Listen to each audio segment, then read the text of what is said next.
사돈, 잠깐 이리 좀 와보세요. 무슨 일이세요? 축의금 좀 보세요. 아까 분명히 여기 있던 봉투들이 없어졌어요. 잠시만요. 무슨 말씀이신지. 사돈이 아까 여기 있었잖아요.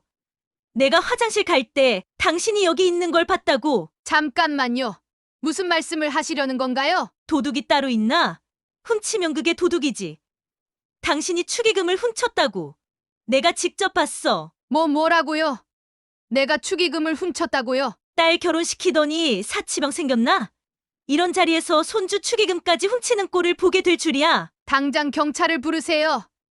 제가 도둑이라면 경찰을 불러서 밝히죠. 그래, 불러서 도둑 좀 잡아가라고 해. 사연을 듣고 난 후 각자의 의견을 댓글로 남겨주시기 바랍니다.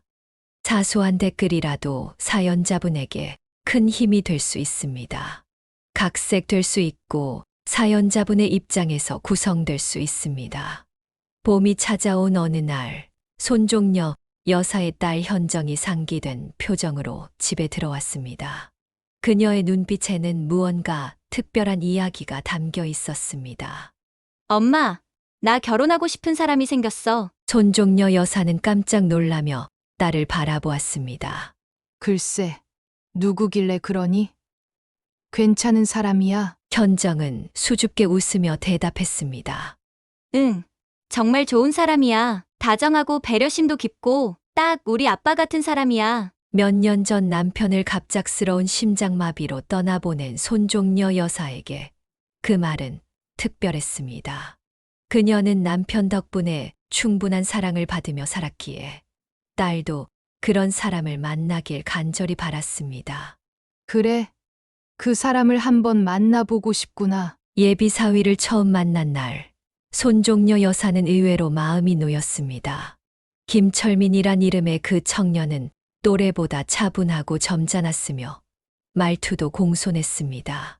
무엇보다도 현정을 바라보는 그의 눈빛이 따뜻함으로 가득했습니다. 제가 부족하지만 현정이를 진심으로 사랑합니다. 평생 행복하게 해드리겠습니다. 식사 자리에서 철민은 주변 사람들을 잘 배려하고 손종녀 여사의 이야기에도 귀 기울였습니다. 현정의 어릴 적 이야기에 진심으로 웃으며 가끔은 손종녀 여사에게 음식을 권하기도 했습니다. 저녁 식사를 마치고 돌아오는 길, 손종녀 여사는 딸에게 말했습니다. 괜찮은 사람 같구나. 내가 행복하다면 엄마는 더 바랄 게 없어. 현정은 기쁜 표정으로 어머니의 손을 꼭 잡았습니다. 고마워. 엄마, 철민이 정말 좋은 사람이야. 우리 아빠처럼. 손종녀 여사는 두말 없이 결혼을 허락했고 서둘러 상견례를 준비했습니다. 비록 남편이 없는 자리였지만 그녀는 딸의 행복한 미래를 그려보며 가슴 벅찬 기대감을 느꼈습니다. 하지만 그녀는 이 결혼이 가져올 예상치 못한 갈등을 전혀 예상하지 못했습니다. 상견례 날 손종녀 여사는 처음으로 철민의 어머니를 만났습니다. 박미자라는 이름의 사부인은 예상과 달리 다소 차가운 인상이었습니다. 그녀는 간단한 인사만 나눈 후 대화를 이어가려는 손종녀 여사의 노력에 시큰둥한 반응을 보였습니다. 아들이 결혼한다고 해서 왔습니다. 잘 부탁드립니다. 짧게 인사를 마친 박미자 씨는 대화를 최소화했습니다. 손종녀 여사는 어색한 분위기를 풀기 위해 노력했지만 쉽지 않았습니다. 저희 현정이가 부족한 점이 많겠지만 잘 부탁드려요. 이제 한 가족이 되는 거니까요. 박미자 씨는 미소만 지을 뿐 더 이상의 대화를 이어가지 않았습니다. 그녀의 눈빛에는 무언가 차가운 계산이 숨어 있는 듯 했습니다. 손종녀 여사는 그때 미묘한 불안감을 느꼈지만 딸과 사위의 행복한 모습에 그런 감정을 금방 접어두었습니다. 우리 딸 잘 부탁드립니다. 제가 없는 남편을 대신해서 드리는 말씀이에요. 상견례는 겉으로는 무난하게 마무리되었지만 손종녀 여사의 마음 한구석에는 작은 의문이 남았습니다. 그러나 그녀는 그것이 단순히 처음 만난 어색함 때문이라고 자신을 위로했습니다. 앞으로 시간이 지나면 사부인과도 좋은 관계를 맺을 수 있을 거라 기대했습니다. 그렇게 결혼 준비가 시작되었고 손종려 여사는 딸의 새 출발을 위해 모든 지원을 아끼지 않았습니다. 그녀는 아직 알지 못했지만 이 결혼이 딸에게 가져올 행복과 함께 예상치 못한 고통의 시작이 될 것이라는 사실을. 상견례를 마친 후 손종려 여사는 사부인 박미자 씨에 대해 더 알고 싶었습니다. 그녀처럼 혼자 사는 여성으로서 공감대가 있을 것이라 생각했기 때문입니다. 하지만 시간이 지날수록 사부인과의 관계는 생각처럼 발전하지 않았습니다. 일주일 후 손종려 여사는 용기를 내어 사부인에게 전화를 걸었습니다. 안녕하세요. 지난번 상견례 이후로 잘 지내셨어요? 혹시 시간 되시면 차라도 한잔하면 어떨까 해서요. 전화기 너머로 들려오는 박미자 씨의 목소리는 무덤덤했습니다. 아, 네. 잘 지내고 있습니다. 근데 제가 요즘 좀 바빠서 시간이 나면 연락드릴게요. 손종려 여사는 조금 실망했지만 이해하려고 노력했습니다. 그럼 편하실 때 연락 주세요. 아이들 결혼 준비도 있고 우리도 이제 가족이 될 테니까요.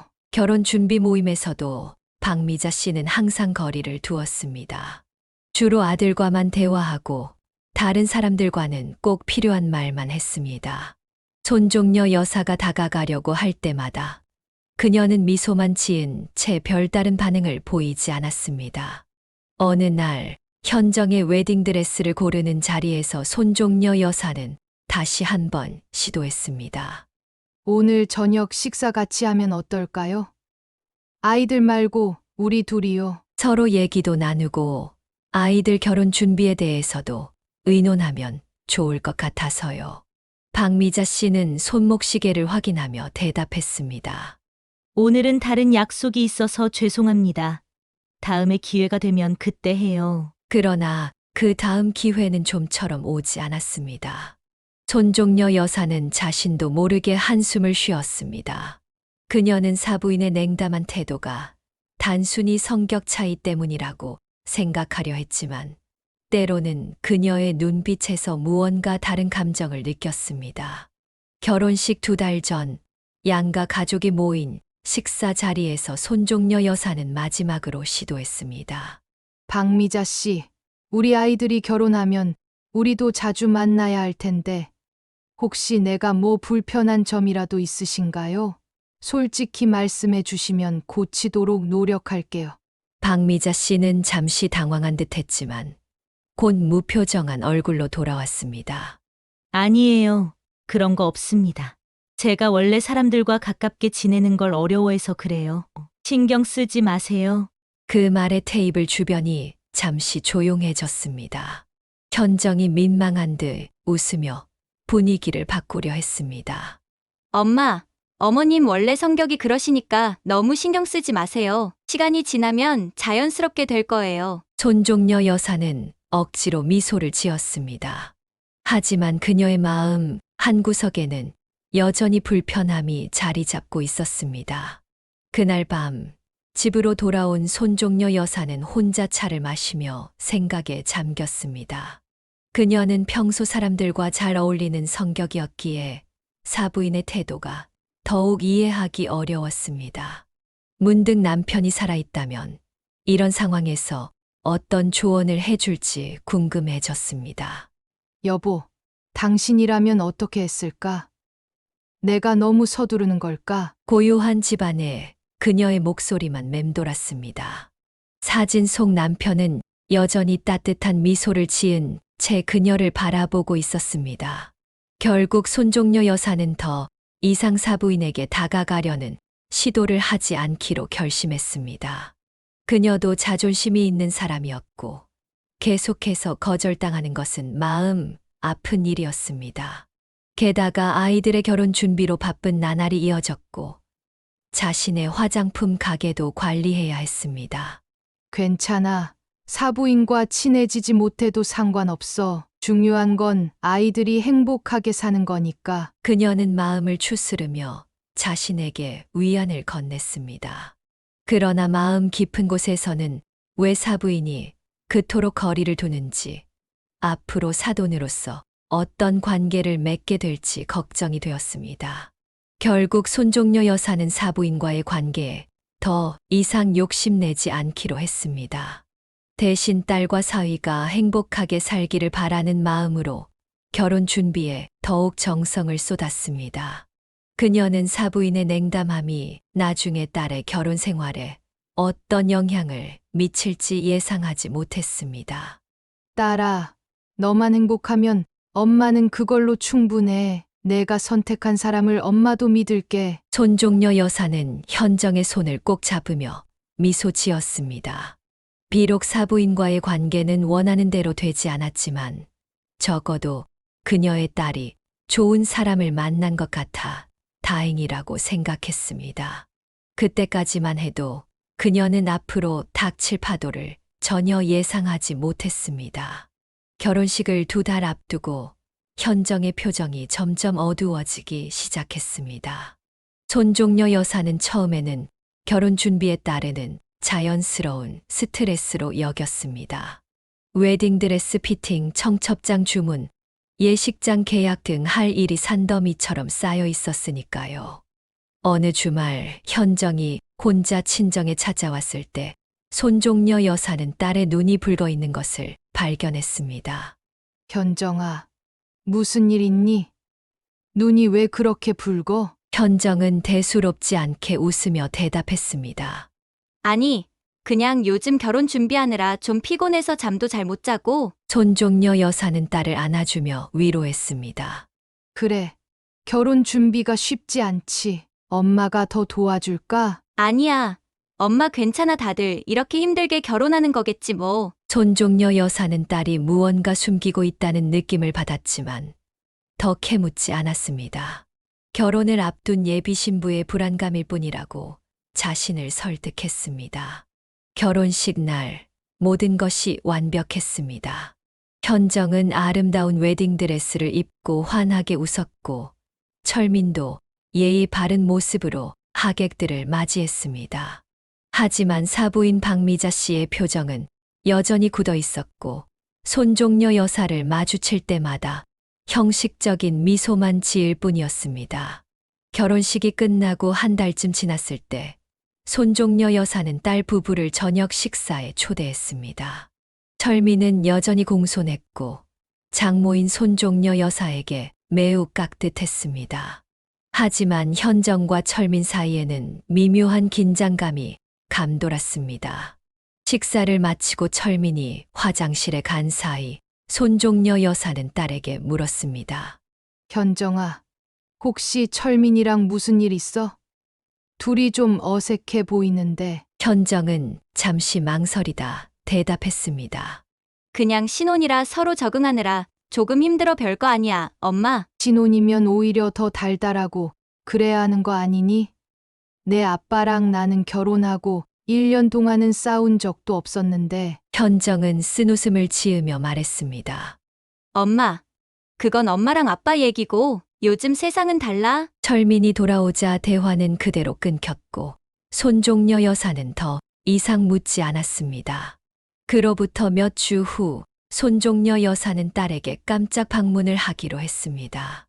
딸이 좋아하는 케이크를 사들고 현정의 아파트를 찾았지만 문을 두드려도 아무도 나오지 않았습니다. 그때 옆집 아주머니가 나와 말을 걸었습니다. 방금 전에 두 분이 크게 다투는 소리가 들렸어요. 그리고 남자분이 씩씩거리며 나가더라고요. 손종려 여사의 가슴이 철렁 내려앉았습니다. 그녀는 감사 인사를 하고 딸에게 전화를 걸었습니다. 현정은 한참 후에야 전화를 받았고 목소리가 떨리고 있었습니다. 현정아, 엄마야, 지금 집 앞인데 문 좀 열어줄래? 현정이 문을 열었을 때 손종려 여사는 딸의 붉어진 눈과 흐트러진 모습에 가슴이 아팠습니다. 평소 단정하고 밝았던 현정의 모습은 온데간데 없었습니다. 무슨 일이야? 철민이랑 싸웠니? 현정은 억지로 미소 지으며 대답했습니다. 아니야. 그냥 사소한 일로 좀 언성이 높아졌을 뿐이야. 이제 막 시작한 부부라 그런 일 있을 수 있지. 손종려 여사는 안절부절 못했습니다. 그녀는 자신의 결혼 생활을 돌이켜 보았습니다. 남편은 항상 그녀의 의견을 존중했고, 화가 나도 큰 소리를 내지 않았습니다. 그런 행복한 결혼 생활을 경험한 그녀로서는 딸이 겪는 갈등이 더욱 걱정되었습니다.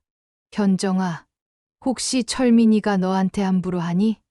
아니면 시어머니가 뭐라고 하시니? 엄마, 제발 그만해. 그냥 부부싸움일 뿐이라고. 모든 부부가 다 엄마랑 아빠처럼 살 수는 없어. 손종려 여사는 더 묻고 싶었지만 딸의 완강한 태도에 말을 삼켰습니다. 그녀는 케이크를 내려놓고 딸을 꼭 안아주었습니다. 알았어. 내가 너무 참견하는 것 같구나. 하지만 언제든 엄마한테 말해도 돼. 무슨 일이 있어도 엄마는 내 편이야. 그날 저녁 집으로 돌아온 손종려 여사는 깊은 생각에 잠겼습니다. 딸이 무언가 힘든 일을 겪고 있다는 것은 분명했지만 어떻게 도와야 할지 막막했습니다. 철민은 겉으로 보기에 완벽한 사위였지만 문 닫힌 집 안에서는 어떤 일이 벌어지고 있는지 알 수 없었습니다.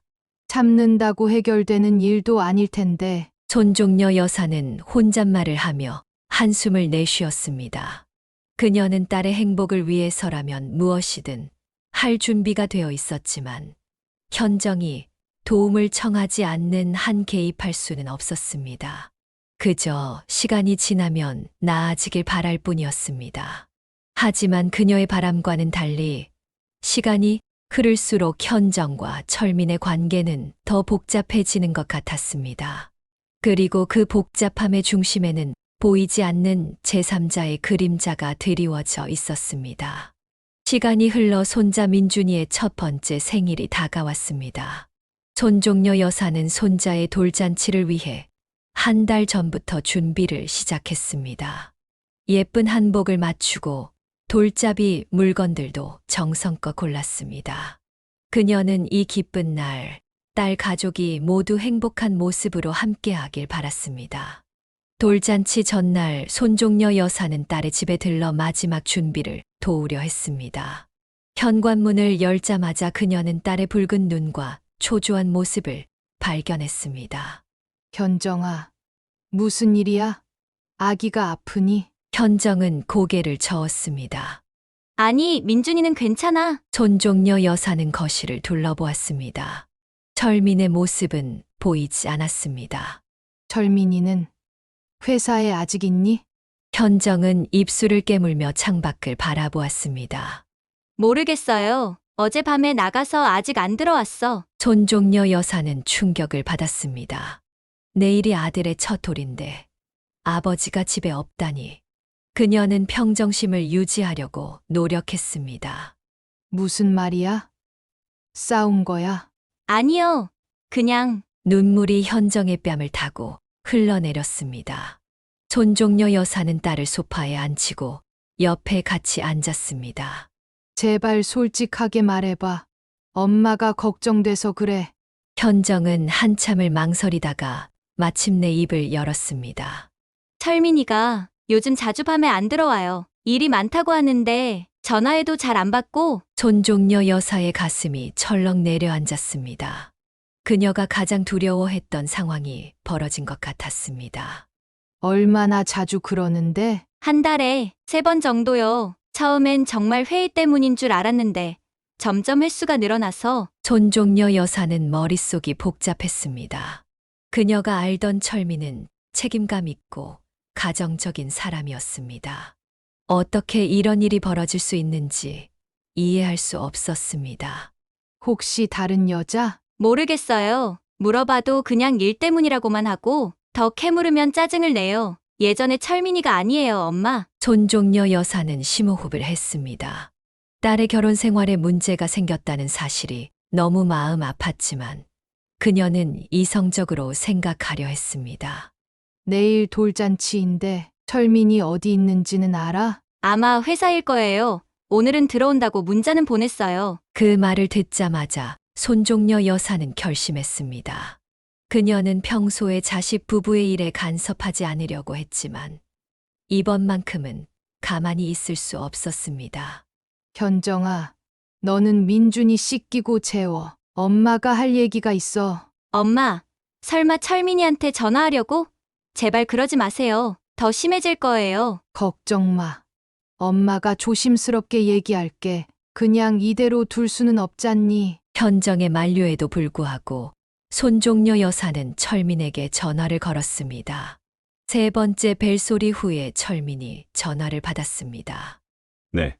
장모님. 철민아, 지금 어디 있니? 아, 회사에 있습니다. 일이 좀 늦게 끝나서요. 그래. 혹시 지금 엄마 만날 수 있을까? 내일 돌잔치 때문에 의논할 게 있어서. 잠시 침묵 후 철민이 대답했습니다. 네. 1시간 후에 집에서 뵐까요? 아니, 그보다는 우리 집으로 와줄래? 현정이는 민준이 재우느라 바쁠 테니까. 알겠습니다. 곧 가겠습니다. 통화를 마친 손종려 여사는 딸을 진정시켰습니다. 괜찮아. 단둘이 조용히 얘기해 볼게. 너무 걱정하지 마. 1시간 후 철민이 손종려 여사의 집에 도착했습니다. 그는 평소보다 피곤해 보였고 눈 밑에 다크서클이 짙었습니다. 앉아라. 차 한잔 할래? 괜찮습니다. 장모님. 손종려 여사는 깊은 숨을 들이마신 후 이야기를 시작했습니다.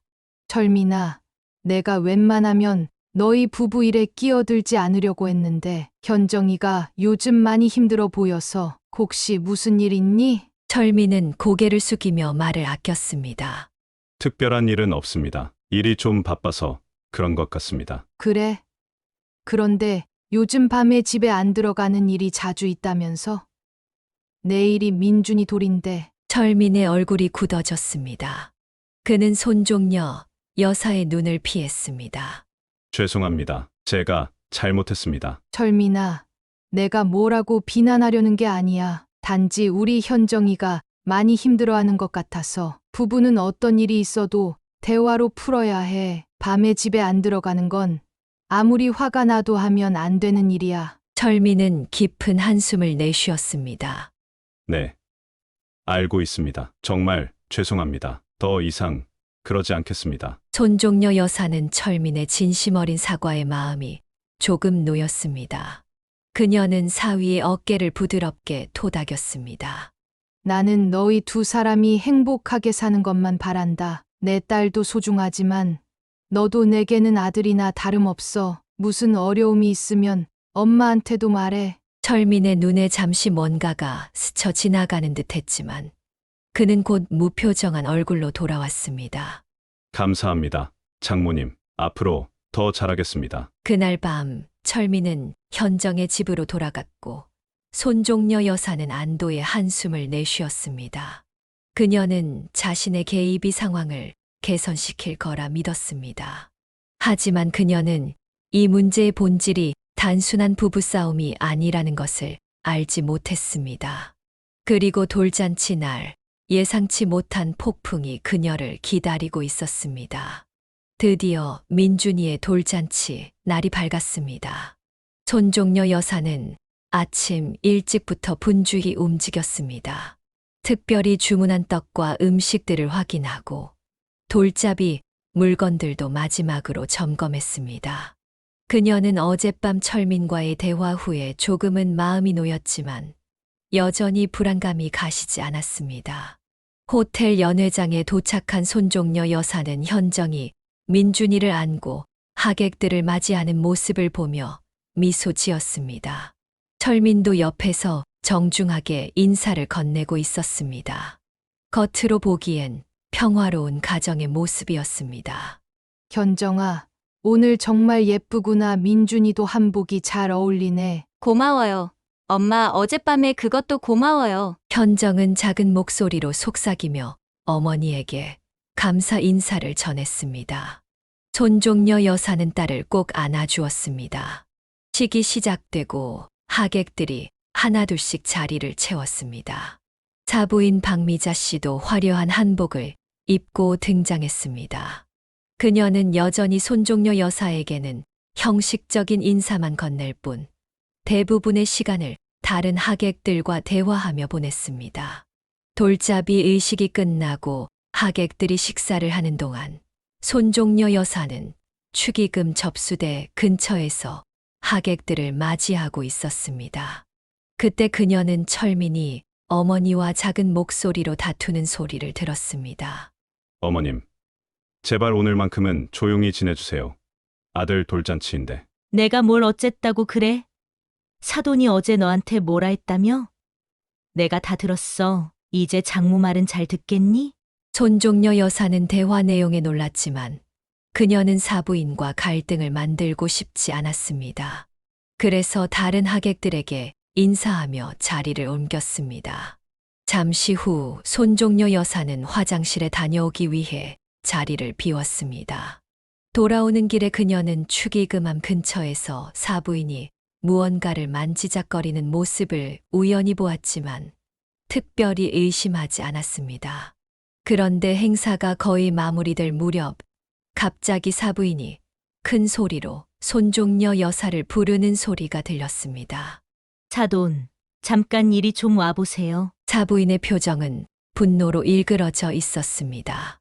손종려 여사는 당황스러웠지만 하객들의 시선을 의식하며 조용히 사부인 쪽으로 다가갔습니다. 무슨 일이세요? 축의금 좀 보세요.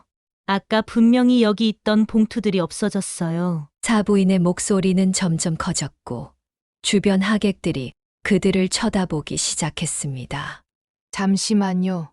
무슨 말씀이신지. 사돈이 아까 여기 있었잖아요. 내가 화장실 갈 때 당신이 여기 있는 걸 봤다고. 손종려 여사는 얼굴이 화끈거렸습니다. 사부인이 무슨 말을 하려는 건지 직감적으로 알았지만 도저히 믿을 수 없었습니다. 잠깐만요. 무슨 말씀을 하시려는 건가요? 사부인은 이제 완전히 목소리를 높였습니다. 도둑이 따로 있나? 훔치면 그게 도둑이지. 당신이 축의금을 훔쳤다고. 내가 직접 봤어. 주변이 순식간에 조용해졌습니다. 하객들의 시선이 일제히 손종려 여사에게 쏠렸습니다. 그녀는 온몸이 얼어붙는 느낌이었습니다. 뭐라고요? 내가 축의금을 훔쳤다고요? 손종려 여사의 목소리가 떨렸습니다. 평생 정직하게 살아온 그녀에게는 상상도 할 수 없는 모욕이었습니다. 딸 결혼시키더니 사치병 생겼나? 이런 자리에서 손주 축의금까지 훔치는 꼴을 보게 될 줄이야. 사부인은 계속해서 독서를 퍼부었습니다. 손종려 여사는 머리가 핑 돌았습니다. 지금까지 살면서 남의 것 하나 탐내본 적 없는 그녀였는데 이런 망신을 당하다니. 당장 경찰을 부르세요. 제가 도둑이라면 경찰을 불러서 밝히죠. 손종려 여사의 손이 떨리며 핸드폰을 꺼냈습니다. 그래, 불러서 도둑 좀 잡아가라고 해. 사부인은 계속해서 소리 질렀습니다. 현정이 급히 달려와 손종려 여사의 팔을 잡았습니다. 엄마, 진정해요. 무슨 일이에요? 현정아, 사부인이 내가 축의금을 훔쳤다고 하네. 현정의 얼굴이 하얗게 변했습니다. 그녀는 사부인을 향해 돌아섰습니다. 어머님, 무슨 말씀을 하시는 거예요? 우리 엄마가 그럴 리가 없잖아요. 철민도 서둘러 상황을 파악하려 다가왔습니다. 사부인은 아들을 보자 더욱 큰 소리로 외쳤습니다. 철민아, 내 장모가 축의금을 훔쳤어. 내가 똑똑히 봤다니까. 손종려 여사는 더 이상 참을 수 없었습니다. 손자의 첫 돌잔치에서 이런 망신을 당하다니. 이건 그저 참고 넘어갈 일이 아니었습니다. 저는 경찰을 부르겠습니다. 이런 모욕은 참을 수 없어요. 그녀가 정말로 경찰에 전화를 걸려는 순간 철민이 그녀의 손을 잡았습니다. 장모님, 진정하세요. 제발. 철민의 눈에는 간절함이 가득했습니다. 그러나 손종려 여사는 억울함을 참을 수 없었습니다. 철민아, 어떻게 이런 일을 그냥 넘어갈 수 있니? 내가 도둑이라니, 이건 정말. 손종려 여사의 눈에서 눈물이 흘러내렸습니다. 평생 자존심을 지키며 살아온 그녀에게 이보다 더한 모욕은 없었습니다. 철민은 손종려 여사의 손을 꽉 잡은 채 주변의 웅성거림을 무시하고 조용히 말했습니다. 장모님, 제발 진정하세요. 이 상황은 제가 해결할게요. 손종려 여사는 철민이 어머니 편을 들어 자신을 타일러 넘어가게 하려는 것이라 생각했습니다. 아무리 효자라도 이런 상황에서 그럴 수는 없다고 생각했습니다. 이건 그냥 넘어갈 일이 아니야. 자부인이 나를 도둑으로 몰고 가지 않나? 철민의 표정은 평소와 달리 분노로 일그러져 있었습니다. 그의 팔이 미세하게 떨리고 있었고 숨소리도 불규칙했습니다. 그는 천천히 고개를 들어 어머니를 바라보았습니다. 어머니, 제발 그만하세요. 그의 목소리는 낮았지만 주변이 조용해서인지 모두가 들을 수 있었습니다. 사부인은 아들의 태도에 놀란 듯했지만 여전히 기세를 꺾지 않았습니다. 뭘 그만해. 내 장모가 손자 축의금을 훔쳤다니까. 내가 장모 편을 들어? 철민은 그제서야 어머니를 향해 목소리를 높였습니다. 제발 그만하시라고요. 어머니, 갑자기 철민의 고함에 연 회장이 순간적으로 정적에 빠졌습니다. 평소 차분하고 예의 바른 철민이 목소리를 높인 것은 처음 보는 일이었습니다. 손종려 여사도 놀라서 철민을 바라보았습니다. 사부인은 아들의 격앙된 반응에 당황한 기색이 역력했습니다. 너 지금 엄마한테 소리 지르는 거야? 철민은 심호흡을 하며 진정하려 했습니다. 그리고 천천히 하지만 단호하게 말했습니다.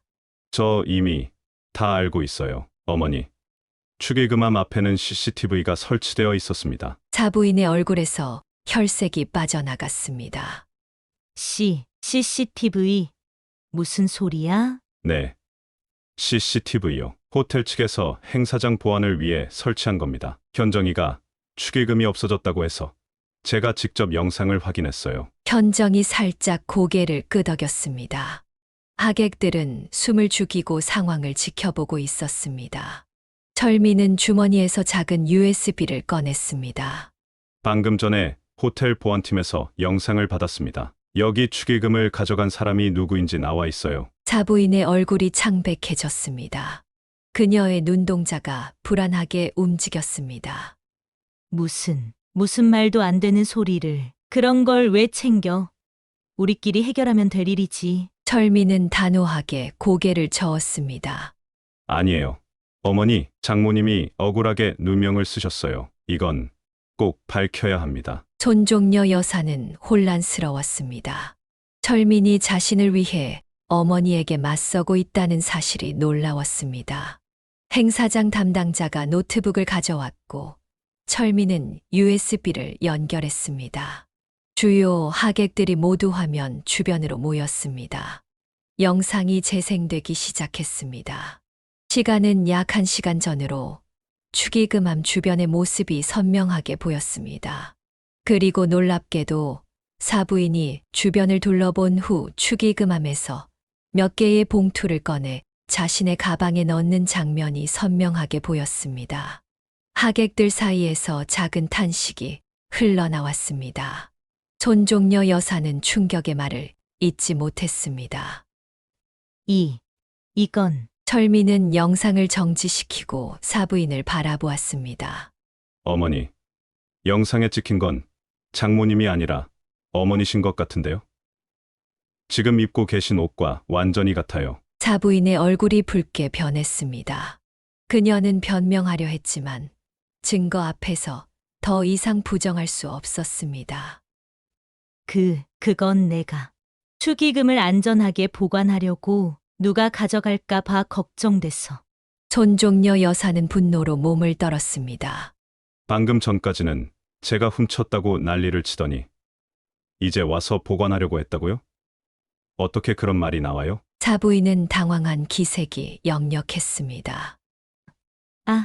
내가 착각했나 봐요. 나이가 들어서 정신이 좀 혼란했나 봐. 철민은 단호하게 말했습니다. 착각이라고 넘어갈 일이 아닙니다. 장모님께 사과하세요.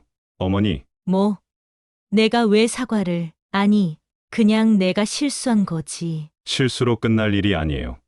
장모님을 도둑이라고 공개적으로 모욕하셨잖아요. 당연히 사과하셔야죠. 사부인은 아들의 단호한 태도에 당황한 듯 했습니다. 그녀는 주변을 둘러보았지만 모두의 시선이 냉랭했습니다. 아, 미안합니다. 제가 착각했나 봐요. 죄송합니다. 그러나 사부인의 사과는 형식적인 것에 불과했고 진심이 담겨 있지 않았습니다. 손종려 여사는 여전히 분노를 느꼈지만 더 이상의 소란을 피하기 위해 고개를 끄덕였습니다.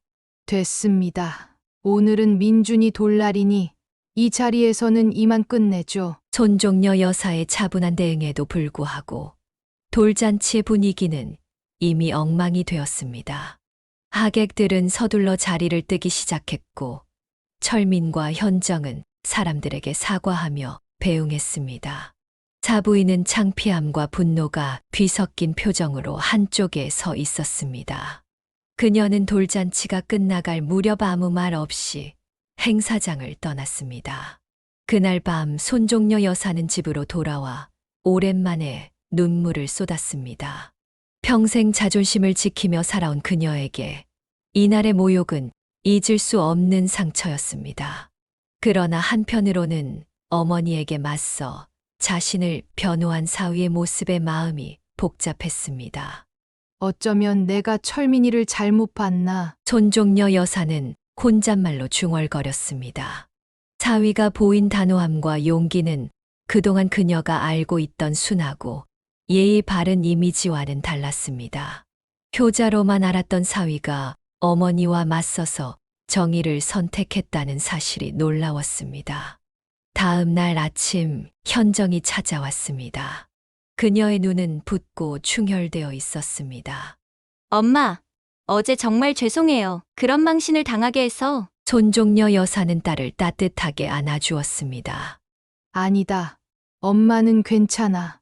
오히려 철민이에게 미안하구나. 자기 어머니에게 그렇게 맞서기가 쉽지 않았을 텐데. 현정은 작게 한숨을 내쉬었습니다. 철민이 어제 밤새 울었어요. 어머님에게 그렇게 말한 것도 후회되고, 저희 때문에 엄마가 그런 모욕을 당한 것도 괴롭고.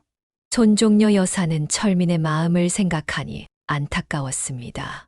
아무리 옳은 일을 했더라도 부모에게 그렇게 맞서는 것은 결코 쉬운 결정이 아니었을 것입니다.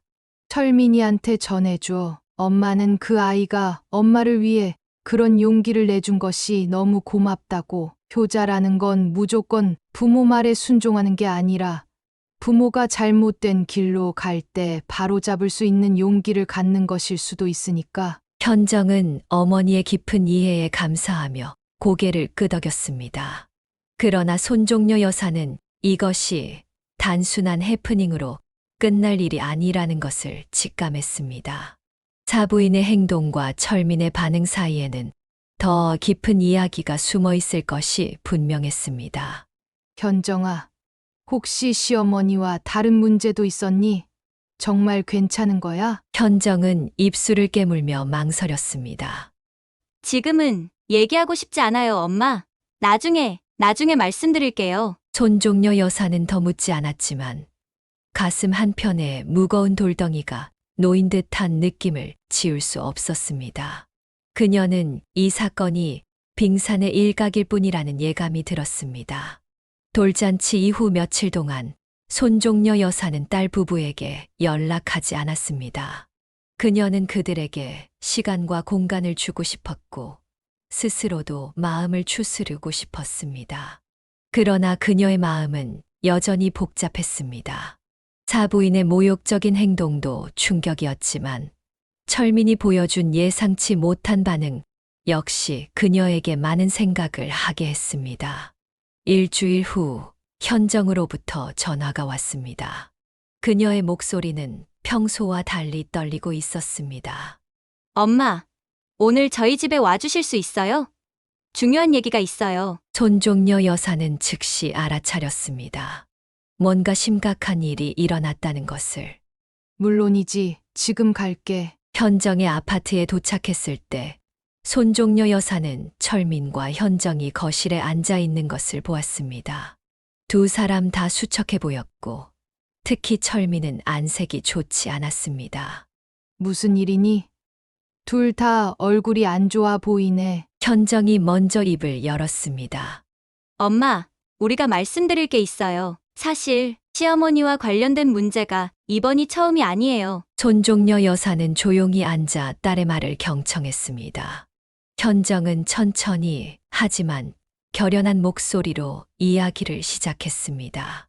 결혼 준비 때부터 시어머니가 모든 걸 간섭하셨어요. 웨딩드레스, 예식장 장소, 신혼여행지까지. 우리 의견은 전혀 존중받지 못했죠? 철민이 고개를 숙인 채 말을 이었습니다. 처음에는 저도 어머니의 의견을 따랐어요. 어머니가 저를 혼자 키우셨으니까요. 하지만 점점 상황이 심해졌습니다. 결혼 후에는 더 심해졌어요. 현정이 말했습니다. 일주일에 두세 번씩 불쑥 찾아오셔서 집 안 구석구석을 뒤지고 제 살림 방식을 비난하셨어요. 한 번은 제가 화장실에 속옷을 걸어둔 것 가지고 남편 보기 부끄럽지 않냐며 혼내셨어요. 손종려 여사는 놀라움을 감추지 못했습니다. 그녀는 딸이 시집살이를 하고 있었다는 사실을 전혀 알지 못했습니다. 왜 그동안 말하지 않았니? 엄마를 걱정시키고 싶지 않았어요. 그리고 철민이도 중간에서 많이 힘들어했고요. 철민이 한숨을 내쉬었습니다. 제가 어머니께 말씀드려봤지만 전혀 들어주지 않으셨어요. 제가 현정이 편을 들면 더 심해졌고 제가 없을 때 현정이를 더 괴롭히셨습니다. 손종려 여사는 그제서야 철민의 외박 문제를 이해했습니다. 그것은 단순한 부부싸움이 아니라 더 복잡한 가족 문제에서 비롯된 것이었습니다. 그래서 외박을, 그건 도망치는 거였구나. 철민은 부끄러운 듯 고개를 숙였습니다. 죄송합니다. 장모님, 제가 너무 비겁했어요. 집에 들어가는 것 자체가 숨이 막히고 어머니와 현정이 사이에서 어떻게 해야 할지 몰라 그만. 하지만 그건 해결책이 아니었습니다. 현정이 철민의 손을 잡았습니다. 내 탓이야. 내가 스트레스 받는 걸 다 당신한테 풀었으니까. 손종려 여사는 가슴이 아팠습니다. 그녀의 딸과 사위가 이런 고통을 겪고 있었다니. 그런데 돌잔치 날 철민이가 그렇게 단호하게 나선 이유는 뭐니? 철민의 표정이 굳어졌습니다. 더 이상은 참을 수 없었어요. 어머니가 장모님까지 그런 식으로 대하시는 걸 보니 제가 지금까지 너무 방관했다는 생각이 들었습니다. 그리고 현정이와 민준이를 위해서라도 이제는 단호하게 선을 그어야 할 때라고 느꼈어요. 현정이 말을 이어받았습니다. 그래서 철민이가 어머님과 연을 끊기로 했어요. 손종려 여사는 충격에 휩싸였습니다. 전륜을 끊는다는 것은 결코 쉬운 결정이 아니었습니다. 정말 그렇게 할 생각이니? 아무리 그래도 철민이 단호하게 고개를 끄덕였습니다.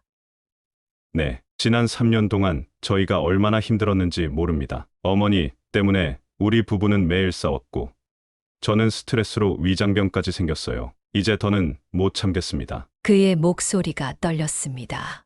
어머니는 제가 아무리 부탁해도 현정이를 괴롭히는 걸 멈추지 않으셨어요. 제 아내와 아들이 행복하게 살 권리가 있잖아요. 저도 평범하게 살고 싶습니다. 현정이 울음을 참으며 말했습니다.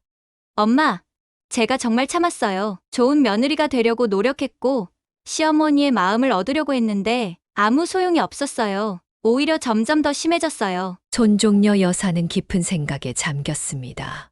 그녀는 철민의 결정이 얼마나 어려웠을지 이해했습니다. 자신의 어머니와 관계를 끊는다는 것은 그가 얼마나 절박했는지를 보여주는 증거였습니다. 너희 결정을 존중한다. 하지만 정말 확실하니? 나중에 후회하지 않을까? 철민은 결연한 표정으로 대답했습니다. 저는 이미 충분히 생각했습니다. 이게 우리 가족을 지키는 유일한 방법이에요. 어머니가 절대 변하지 않을 거라는 걸 이제 알아요. 손종려 여사는 고개를 끄덕였습니다. 그녀는 자식의 행복을 위해서라면 무엇이든 할 준비가 되어 있었고, 지금 그들에게 필요한 것은 그녀의 지지였습니다. 알았다. 엄마는 너희 결정을 지지할게. 필요한 건 뭐든지 말해. 그날 이후 철민은 정말로 어머니와의 연락을 끊었습니다. 손종려 여사는 이 결정이 얼마나 아픈 것인지 알았지만 그것이 그들 가족의 행복을 위한 불가피한 선택임을 인정했습니다. 철민의 모자 관계 단절 선언 이후 손종려 여사는 딸 부부의 집에서 늦은 저녁을 함께 했습니다. 아이를 재운 후 세 사람은 거실에 모여 앉았습니다. 현정이 차를 내오며 조심스럽게 말을 꺼냈습니다. 엄마, 저희가 지금까지 말 못했던 일들이 더 있어요. 이제는 다 말씀드리고 싶어요. 손종려 여사는 차를 받으며 고개를 끄덕였습니다. 그녀는 이미 최악의 상황을 각오하고 있었습니다. 다 말해봐. 엄마가 다 들어줄게. 현정은 깊은 숨을 내쉬고 이야기를 시작했습니다.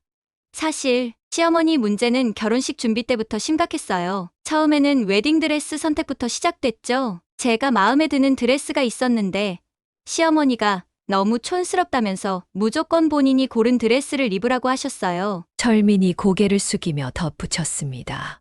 제가 현정이 편을 들려고 했지만 어머니는 내가 뭘 알아. 여자, 일에 끼어들지 말라며 무시하셨어요. 결혼식장도 문제였어요. 현정이 계속했습니다. 우리는 작고 단촐한 결혼식을 원했는데 시어머니는 대형 호텔에서 성대하게 하자고 주장하셨어요. 결국 우리 의견은 무시됐죠? 손종려 여사는 당황스러웠습니다. 그녀는 딸의 결혼 준비 과정에서 이런 갈등이 있었는지 전혀 몰랐습니다. 왜 그때 말하지 않았니? 내가 도울 수 있었을 텐데. 현정은 쓴웃음을 지었습니다. 엄마가 너무 좋아하시는 것 같아서 철민이도 좋은 사람이고 결혼 자체는 원했으니까 괜히 문제 만들고 싶지 않았어요. 철민이 말을 이었습니다. 장모님, 그때 제가 너무 나약했어요. 어머니의 요구를 거절하지 못했고 현정이를 제대로 보호하지 못했습니다. 손종려 여사는 사위의 어깨를 가볍게 토닥였습니다. 철민아, 자책하지 마. 부모와의 관계는 복잡한 법이야. 현정은 이야기를 계속했습니다. 결혼 후에는 상황이 더 악화됐어요. 시어머니가 거의 매주 우리 집에 오셨는데 항상 불쑥 방문하셨어요. 전화도 없이 갑자기 오셔서 아들 얼굴 보러 왔다며 들어오시곤 했죠. 처음에는 반찬도 가져오시고 해서 고마웠어요. 하지만 곧 제 살림 방식을 하나하나 지적하기 시작하셨어요. 싱크대가 깨끗하지 않다. 빨래가 제대로 개어져 있지 않다. 음식이 맛이 없다. 끊임없이. 철민의 얼굴이 굳어졌습니다. 한 번은 제가 늦게 퇴근했는데 어머니가 우리 집에서 현정이를 혼내고 계셨어요. 현정이가 옷장을 정리한 방식이 마음에 들지 않으셨다면서요. 결혼한 성인을 마치 어린아이 다루듯 하시는 모습을 보고 충격을 받았습니다. 손종려 여사의 가슴이 아팠습니다. 그녀의 딸이 이런 시집살이를 겪고 있었다니. 민준이가 태어난 후에는 더 심해졌어요. 현정이 눈물을 참으며 말했습니다. 육아 방식까지 간섭하셨어요. 아기에게 젖을 먹이는 방법, 기저귀 가는 방법, 재우는 방법까지 제가 엄마 자격이 없는 것처럼 느끼게 만드셨어요. 철민이 현정의 손을 꼭 잡았습니다. 어머니는 현정이가 없을 때 저한테 내 와이프는 엄마 될 자격이 없다며 이혼하라는 말까지 하셨어요. 미쳐버릴 것 같았습니다. 손종려 여사는 충격의 말을 잊지 못했습니다. 그녀는 이런 일이 일어나고 있었는데 왜 눈치채지 못했는지 자책했습니다. 그런데 왜 외박을? 철민은 한숨을 내쉬었습니다. 정말 부끄러운 일이지만 집에 들어가는 것 자체가 스트레스였어요. 어머니가 자주 오시니까 집이 더 이상 안식처가 아니었죠. 그리고 현정이도 스트레스를 저한테 풀었고 저도 인간이라 감당이 안 됐어요. 그래서 가끔 회사에서 늦게까지 일하고 동료 집에서 자거나 사우나에서 밤을 보냈어요. 도망치는 거였죠. 정말 비겁했습니다. 현정이 눈물을 흘렸습니다. 내 탓이야. 내가 시어머니 스트레스를 다 당신한테 풀었으니까. 철민은 고개를 저었습니다. 아니야. 내 잘못이야. 내가 어머니를 제대로 막았어야 했는데. 손종려 여사는 두 사람의 대화를 듣고 있자니 마음이 아팠습니다. 그들이 얼마나 힘든 시간을 보냈는지 이제야 제대로 이해했습니다. 어쩜 이렇게까지 심한 줄은 몰랐어. 너희가 겪은 고통이 얼마나 컸을지. 철민은 목이 메어 말을 이었습니다. 최근에는 제가 스트레스로 위장병까지 생겼어요. 어머니 생각만 하면 속이 쓰리고 가슴이 답답해졌죠. 의사는 스트레스성 위염이라고 했어요. 현정이 말했습니다. 저도 불면증이 생겼어요. 시어머니가 오실까봐 항상 불안했거든요. 문소리만 들려도 가슴이 두근거려요. 손종려 여사는 눈물을 참으며 물었습니다. 그런데 왜 나한테 말하지 않았니? 내가 도울 수 있었을 텐데. 엄마가 걱정하실까봐요. 그리고 솔직히 말하면 시어머니가 너희 장모한테 일렀니? 라고 더 화내실까봐 무서웠어요. 철민이 고개를 들었습니다. 장모님, 이제 저는 결심했어요. 더 이상 어머니의 잘못된 행동을 용납할 수 없습니다. 제 가족을 지키기 위해서는 이것밖에 방법이 없어요. 손종려 여사는 깊은 생각에 잠겼습니다. 그녀는 이제 왜 철민이 그토록 단호하게 어머니와 절연을 선언했는지 이해했습니다. 그것은 충동적인 결정이 아니라 3년간의 고통 끝에 내린 고뇌의 결과였습니다. 이해해. 철민아, 너희 결정을 존중할게. 이제부터라도 엄마가 너희 옆에 있을게. 그녀는 딸과 사위를 따뜻하게 안아주었습니다. 비로소 모든 것이 명확해졌습니다. 딸의 우울한 표정, 사위의 외박, 그리고 부부 사이의 긴장감까지. 그 모든 것의 원인이 사부인의 지나친 간섭과 통제였습니다. 손종려 여사는 그날 밤 딸 부부의 집에서 나오며 마음을 단단히 먹었습니다. 이제 그녀는 딸과 사위, 그리고 손자의 행복을 지키기 위해 무엇이든 할 준비가 되어 있었습니다. 손종려 여사는 거의 매일 딸 부부에게 연락하며 그들의 상태를 확인했습니다. 철민의 건강은 조금씩 나아지고 있었지만 그의 얼굴에는 여전히 깊은 피로감이 서려 있었습니다. 어느 주말 오후 현정과 철민이 민준이를 데리고 손종려 여사의 집을 방문했습니다. 그들의 표정에는 무언가 결정적인 것이 담겨 있었습니다. 엄마, 우리가 중요한 결정을 내렸어요. 손종려 여사는 차를 내오며 물었습니다. 무슨 결정인데? 너희 표정이 심각해 보이는구나. 철민이 깊은 숨을 들이마시고 말했습니다. 장모님, 저희 해외로 이민 가기로 했습니다. 손종려 여사의 손에서 찻잔이 흔들렸습니다. 딸과 손자가 멀리 떠난다는 생각에 가슴이 철렁 내려앉았습니다. 해외라고? 어디로? 싱가포르요. 철민이 대답했습니다. 회사에서 해외 주재원 파견 기회가 생겼어요. 3년 계약이지만 상황에 따라 연장할 수도 있습니다. 현정이 부연 설명했습니다. 저도 민준이 때문에 휴직을 고민하고 있었거든요. 그래서 함께 가기로 했어요. 손종려 여사는 복잡한 감정에 사로잡혔습니다. 딸 가족이 떠난다는 것은 큰 상실감이었지만 한편으로는 그들이 사부인의 간섭에서 벗어나 새 출발을 할 수 있다는 점에서 안도감도 느꼈습니다. 그래. 언제부터 계획했던 거니? 사실 몇 주 전부터요. 철민이 대답했습니다. 회사에서 처음 제안이 왔을 때는 고민했는데 최근 일들을 겪으면서 결정했습니다. 현정이 어머니의 손을 잡았습니다. 엄마, 우리가 도망친다고 생각하시나요? 손종려 여사는 미소 지으며 딸의 손을 꼭 쥐었습니다. 도망이라니. 그런 생각 안 해. 오히려 너희에게 좋은 기회라고 생각한다. 정말 도망치는 건 아니에요. 현정이 말했습니다. 이건 그냥 정리예요. 새로운 환경에서 우리 부부 관계도 회복하고 민준이도 건강하게 키우고 싶어요. 철민이 고개를 끄덕였습니다.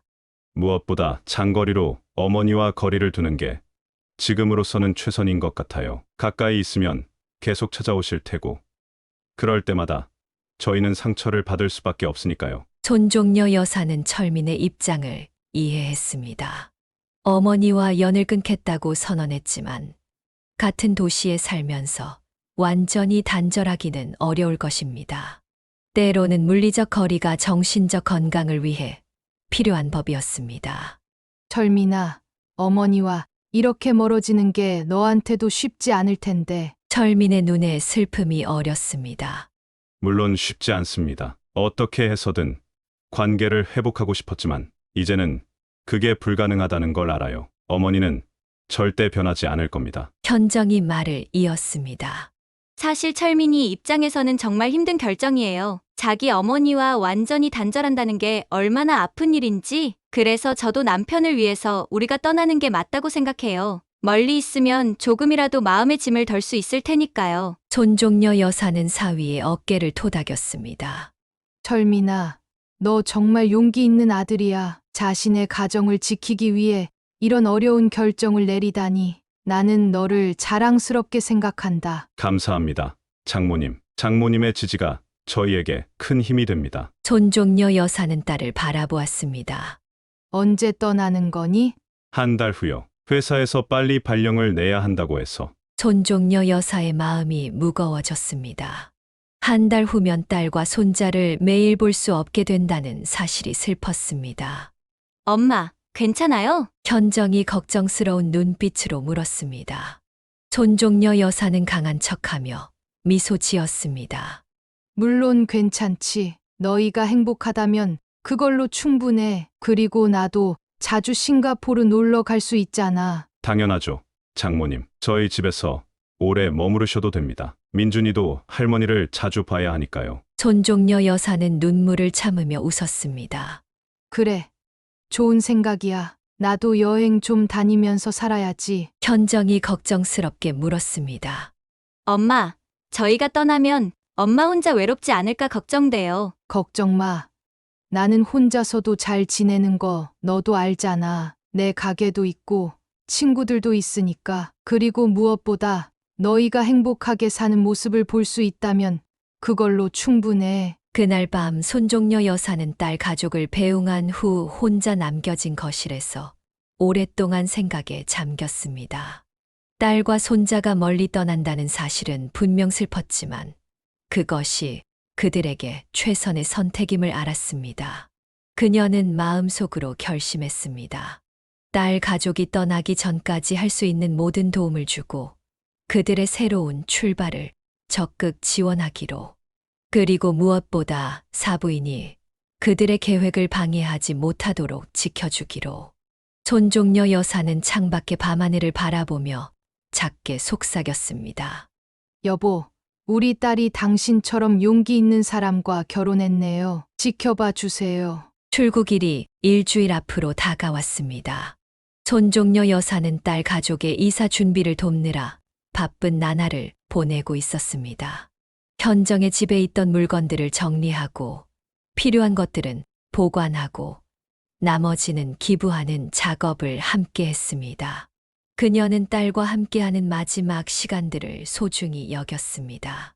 그러던 어느 날 아침 손종려 여사의 휴대폰이 울렸습니다. 발신자 번호는 낯설었지만 직감적으로 누구인지 짐작이 갔습니다. 여보세요? 차 사돈 되시죠?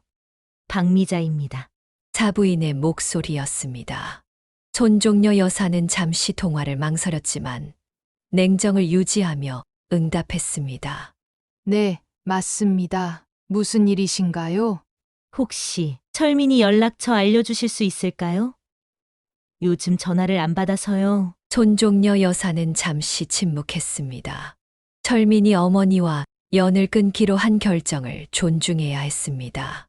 죄송합니다만 그건 어려울 것 같네요. 철민이가 연락을 원하지 않는 것 같은데. 제발요. 한 달 넘게 아들 얼굴도 못 봤어요. 전화도 안 받고 집에도 안 오고 어머니로서 너무 걱정돼서요. 손종려 여사는 사부인의 간절함에 마음이 조금 흔들렸지만 딸과 사위가 겪은 고통을 떠올리며 마음을 다잡았습니다. 사돈 철민이가 스스로 결정한 일입니다. 저도 개입하기 어려워요. 통화가 끝난 후에도 손종려 여사는 불안했습니다. 사부인이 쉽게 포기하지 않을 것 같았기 때문입니다. 그녀의 예감은 맞았습니다. 다음 날 오후 갑자기 초인종이 울렸습니다. 문을 열자 사부인이 서 있었습니다. 그녀는 평소보다 훨씬 초췌해 보였습니다. 눈에는 다크서클이 깊게 패여 있었고 머리도 흐트러져 있었습니다. 사돈, 죄송합니다. 이렇게 불쑥 찾아와서. 손종려 여사는 한숨을 내쉬며 사부인을 안으로 들였습니다. 아무리 그래도 이웃 사람들 보는 앞에서 문전박대할 수는 없었습니다. 들어오세요. 차라도 드시겠어요? 사부인은 소파에 앉아 주변을 살폈습니다. 혹시 철민이 여기 있나요? 아니요. 여기 없어요. 제발 제 아들 좀 만나게 해주세요. 손종려 여사는 차를 내오며 담담하게 말했습니다. 정말 여기 없어요. 그리고 솔직히 말씀드리면 제가 철민이를 만나게 해줄 위치도 아니고요. 사부인은 차를 받아들며 손이 떨렸습니다.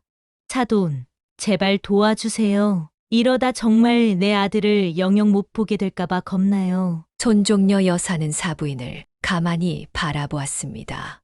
처음으로 그녀의 눈에 진심 어린 후회와 두려움이 보였습니다. 박 여사님, 솔직히 말씀드려도 될까요? 네, 뭐든지요. 철민이와 현정이가 얼마나 힘들어했는지 아세요? 철민이는 스트레스로 위장병까지 생겼고, 현정이는 불면증에 시달렸어요. 그 모든 원인이 제가 그랬다는 거죠. 사부인이 고개를 숙였습니다. 네, 그렇습니다. 박 여사님이 너무 간섭하고 통제하려고 하셨어요. 현정이에게 시집살이를 시키고 철민이에게는 심리적 압박을 주셨죠. 사부인은 손수건으로 눈물을 닦았습니다. 저는 그저 아들이 잘 되길 바랐을 뿐인데, 그게 진짜 아들을 위한 마음이었을까요? 아니면 본인의 욕심이었을까요? 사부인은 대답하지 못했습니다. 손종려 여사는 계속 말을 이었습니다. 아이들이 멀리 떠납니다. 뭐라고요? 어디로요? 해외로요. 철민이가 회사에서 해외 발령을 받았어요. 사부인의 얼굴이 창백해졌습니다. 그럴 수 없어요. 제 손자까지 데리고 간다고요? 그건 안 돼요. 손종려 여사는 단호하게 말했습니다.